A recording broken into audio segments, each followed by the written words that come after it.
তিন বেলা বিরিয়ানি দেয় কাইটা, এই যে ভাত দেয় না, এই জিনিসটা হাইলাইট করে নিউজ বানাইলে কেমন হয়? এর লিগাই তো আমি তোরে আমার লগে রাখি। হলুদ সাংবাদিক হওয়ার পরে আমরা উল্টা পাল্টা নিউজ বানানি করছি শুরু। এখন থেকে আমি তোর শিষ্য, তুই আমার গুরু। তাইলে চলেন ভাই আগে এই নিউজটাই বানাই।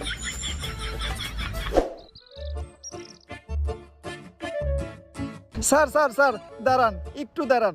স্যার, আপনি করে দেখে মনে হইতেছে আপনারা মিডিয়ার লোক। আমার ছোট্ট একটা বোন মাদ্রাসায় পড়ে, বয়স মাত্র 13। এক জানোয়ারের বাচ্চায় ওরে দর্শন করছে, কিন্তু কোনো বিচার পাইতাছি না।